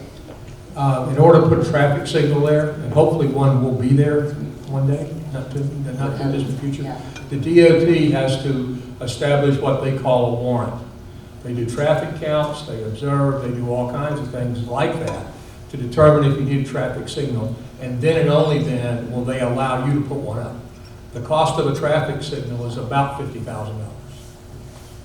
But as far as the site planning that Greg was just talking about, the amount that, like Mr. White just said, it was a savings, even though we overpaid for the land, it came out even. What did we do to make it safer there? Well, there's a number of things, starting with how Inksbury is being modified to add decel lanes, turning signals that are dedicated, et cetera, et cetera. So all those roadway improvements will be part of that. The way that we designed the site plan were main entrances directly across from Tidewater Drive.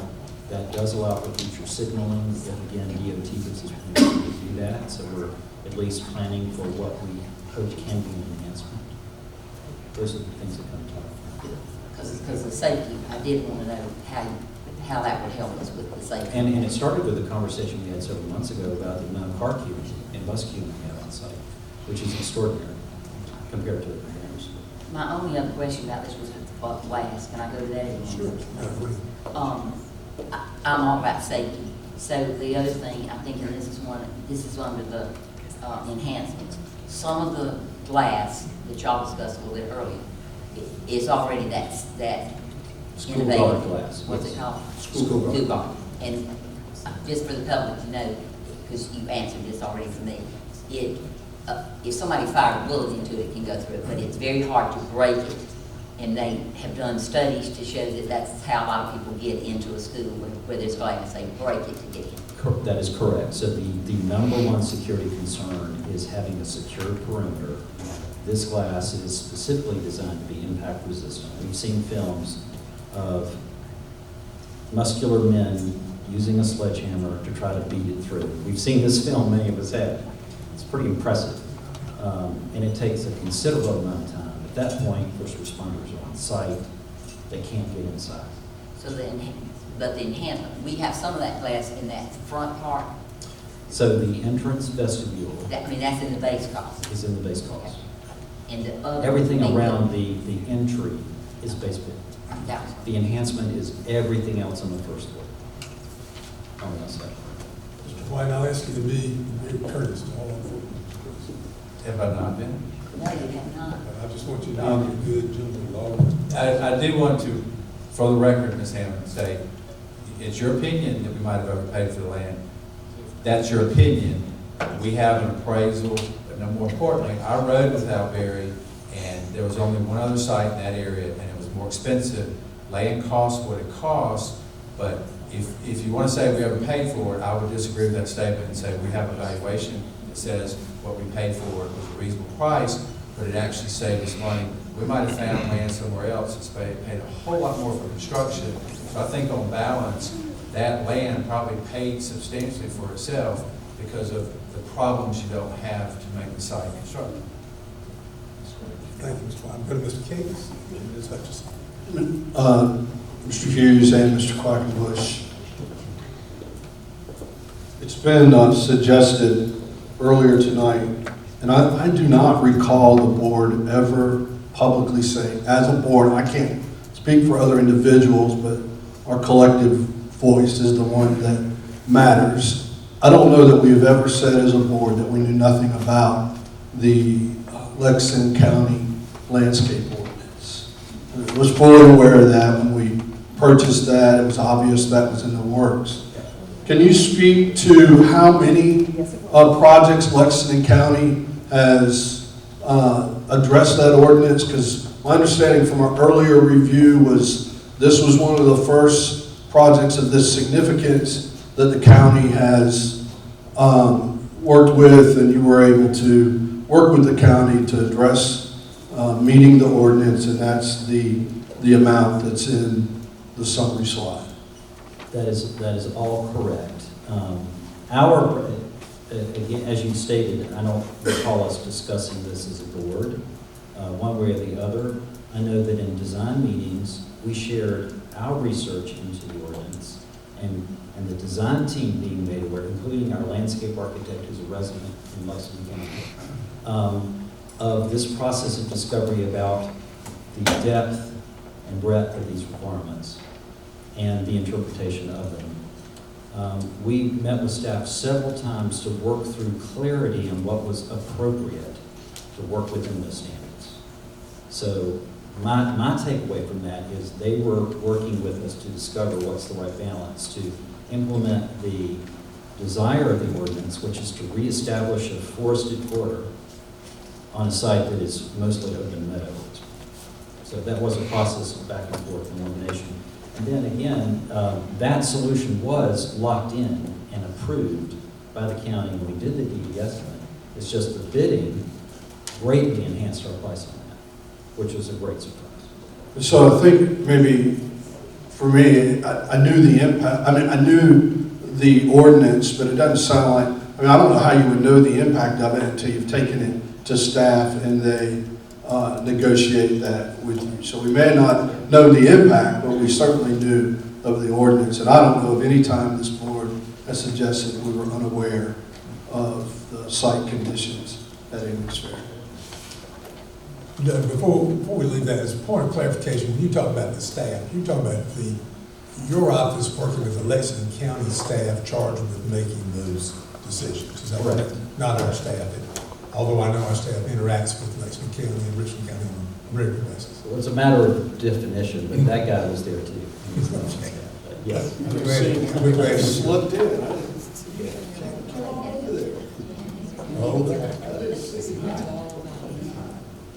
Okay.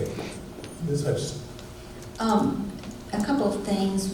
One, let me turn to my little notes here. One, and Ms. Hammond, I think this will certainly please you, or you and I are thinking alike as far as making sure we take care of our older schools.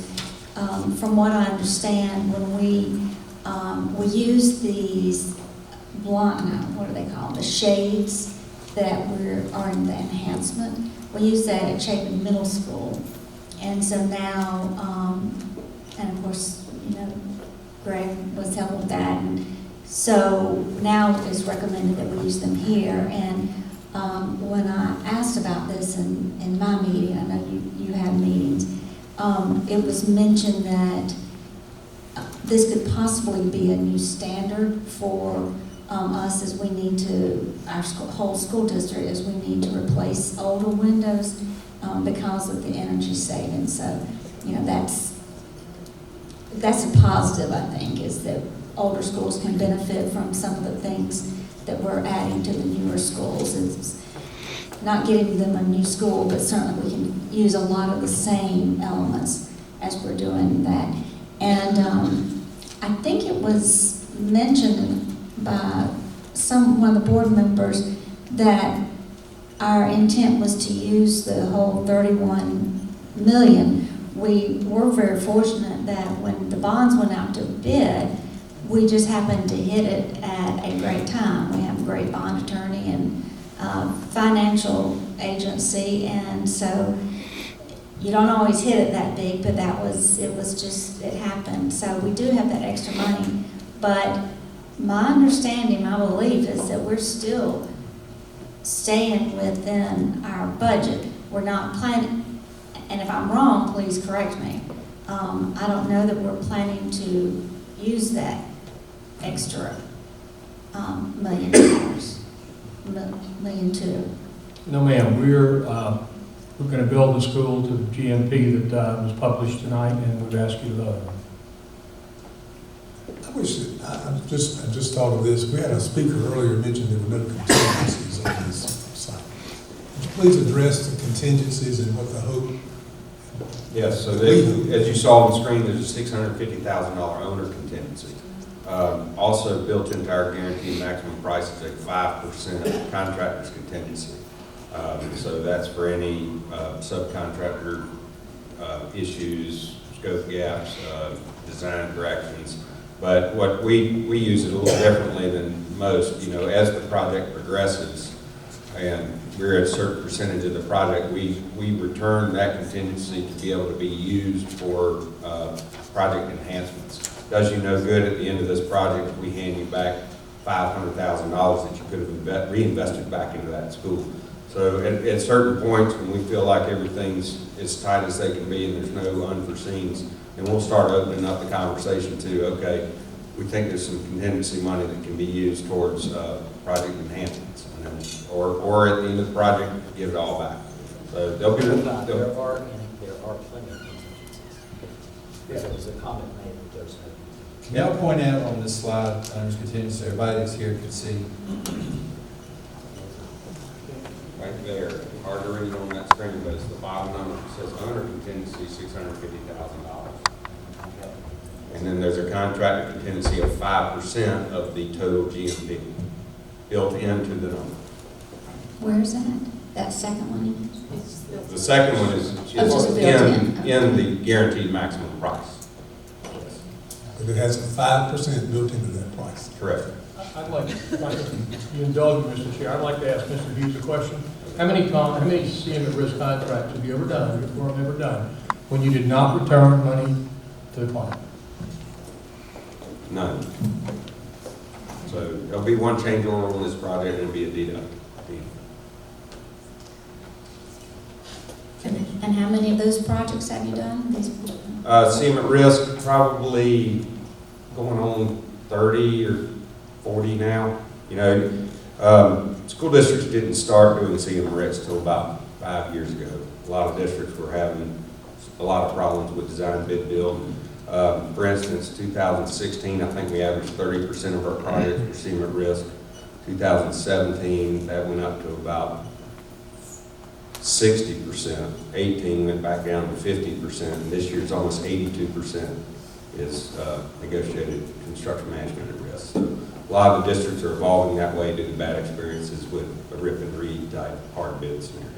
So is it just school districts that are using this? No, actually, Clemson University does it exclusively, and for the past 3 years, the University of South Carolina has done it exclusively as well. We're doing their campus village as well as Williams-Brice Stadium, both CM at risk.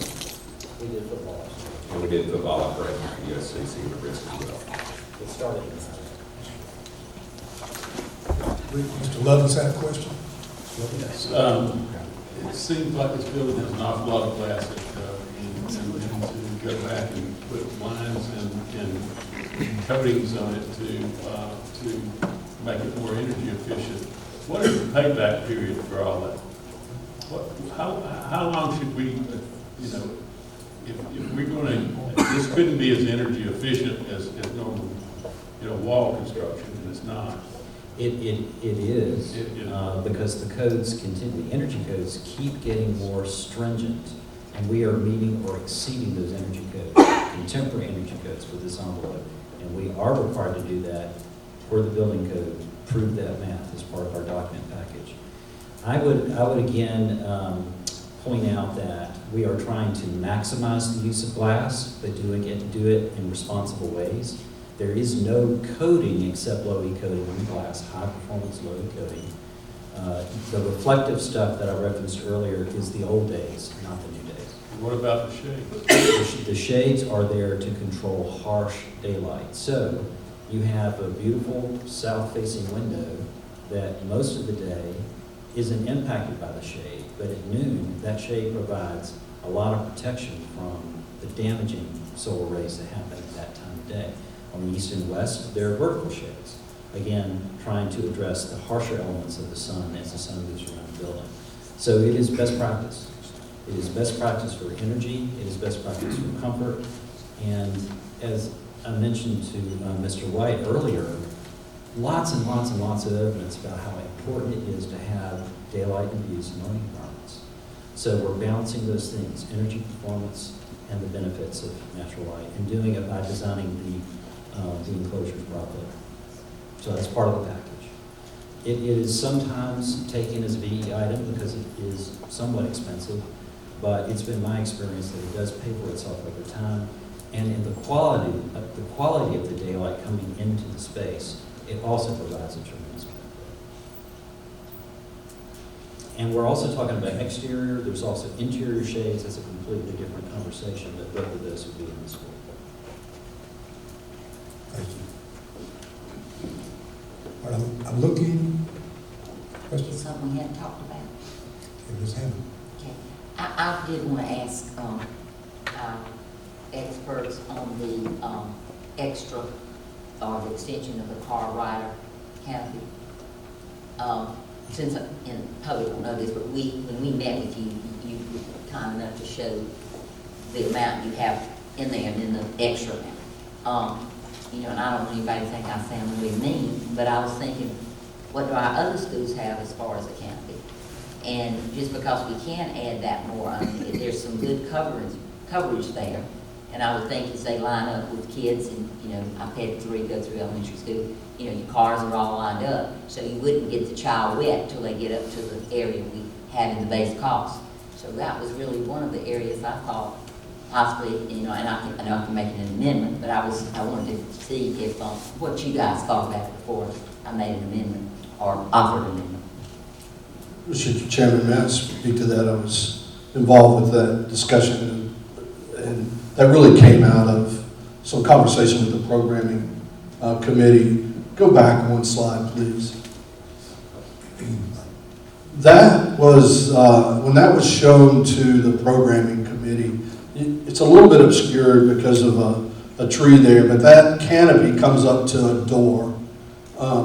And the folks that deal with elementary car riders every day said that their concern was most parents are going to wait, even on a sunny day, to have their child get out when they get up to that canopy.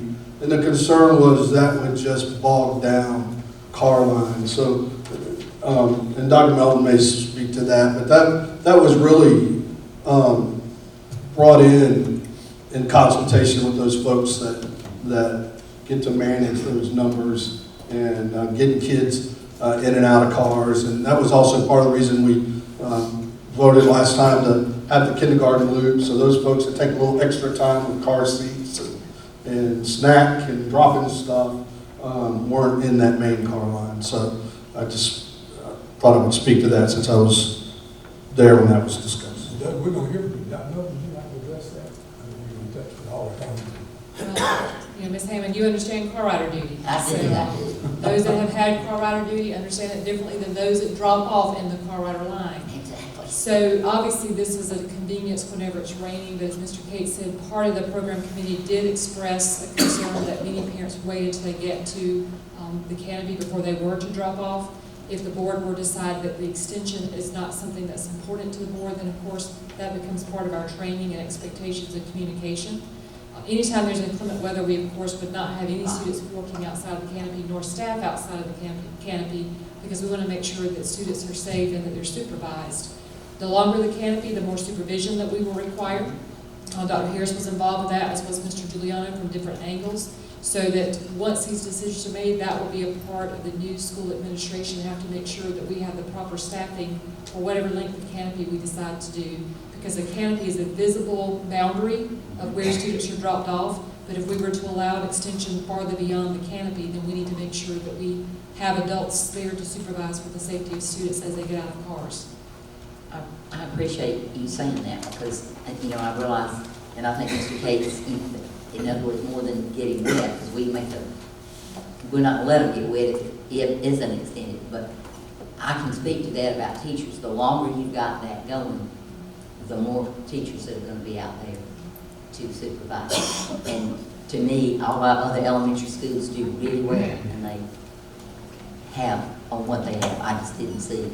And I get what the parents want. I get that. They want a lot of things. Okay. Mr. Gates, before you address again, Doug, anything you got you can add? No. Okay. Mr. Gates. No, this is, you know, it was an easy alternate to add, but it leaves you with this choice. I just want to address the comment that I'm not sure how you address equity of 30 and 40-year-old buildings when you're building a new building. My children attended Nursery Road. They are proud Nursery Road champions, and they are successful today because of the foundational experience they had with the faculty and staff at Nursery Road and all of our D5 schools. I remember before we added car lines at Nursery Road and what chaos it was. So I know there, and I can't name each school, I don't think it's necessary, but I know several schools in the last 10 years, we've extended their canopies for that very reason, because it was backing up traffic unnecessarily. So I want us to, equal and equity is not the same thing, and we want to address equity, and there are needs in our other schools. I don't think you sacrifice doing what's best on a new project because you're not able to do it on a 30-year-old project. So it's a tough balance. I got it. I understand. I appreciate it.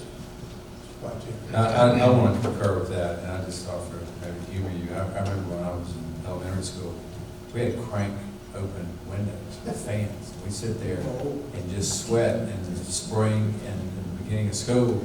And had they followed that logic, nobody else would have got an air conditioner. I mean, we ought to, as progress occurs, obviously the newer schools are going to get that, but, you know, we talk about doing older schools, like, you know, Ms. Hammond and the referendums, it was clear it's going to take maybe a separate referendum to deal with Irmo High School. You can't address the needs of everything in just piecemeal, and every time somebody gets something, the Irmo High School has a beautiful performing arts center.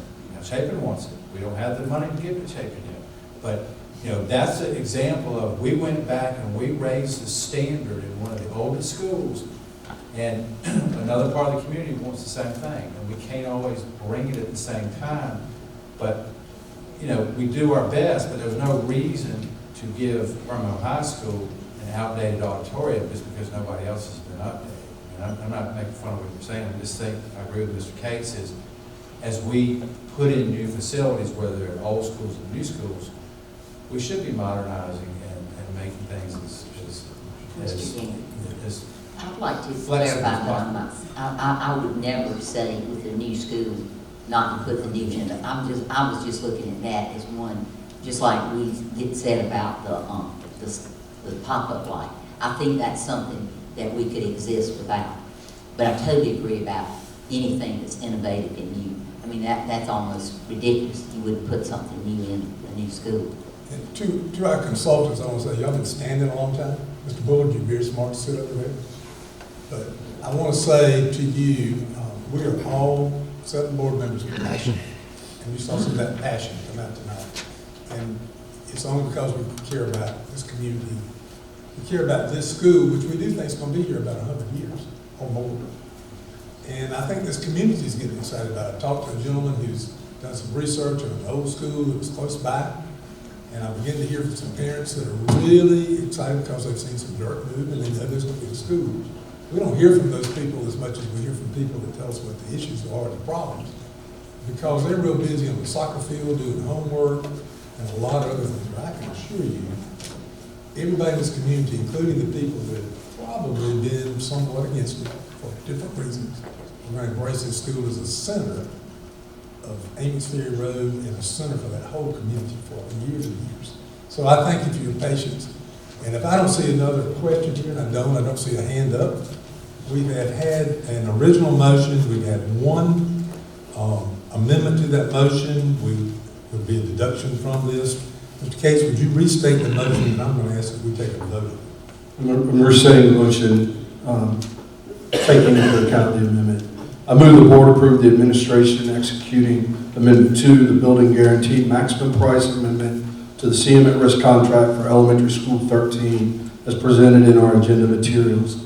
I further move that we authorize the administration the contract for the base guaranteed maximum price of $22,319,655, plus all the recommended enhancements, including school guard exterior glazing option for additional $343,217, the horizontal vertical exterior sunshades for additional $105,425, and the pre-K pop-up, that will be omitted, and the extended car rider canopy for $94,200. Total additional cost for these enhancements, I didn't do that math, but the GMP, including approved enhancements, would be $22,862,497. So you would, we are reducing the GMP by $100,098 for $22,862,497. Ms. Stowers, is that, are you able to make notes on what you have? Thank you. That's our motion. We've had a second, we've had discussion, we've had very good discussion and very good information. All those in favor of the motion before you, please raise your hand. All those opposed, please raise your hand. And the motion carries 5-2. Mr. Stowers, you got the votes you need? Thank you all very much. Thank you for your passion and thank you for your information. Mr. Chairman, before we have the next item, Dr. Melton, just on behalf of the board, I want to thank you and especially the staff that is here tonight.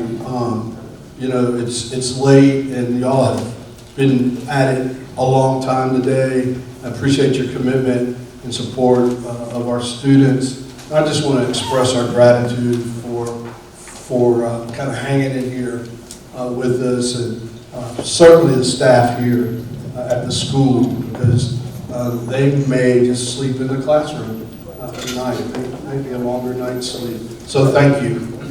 Mr. Casey couldn't have said it better. Dr. Belton, maybe a late quick announcement. I don't think so, right? Not for the school, but I have Texan staff.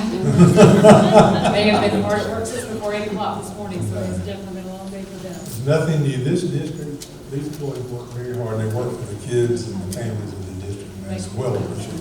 That brings us to item number 15, which is our adjournment. And I would entertain a motion this time. Ms. Hammond. I move that we adjourn. We have a second. Ms. Gardner seconds. Any discussion? Seeing none, all those in favor? Passing you down. You got to go to class.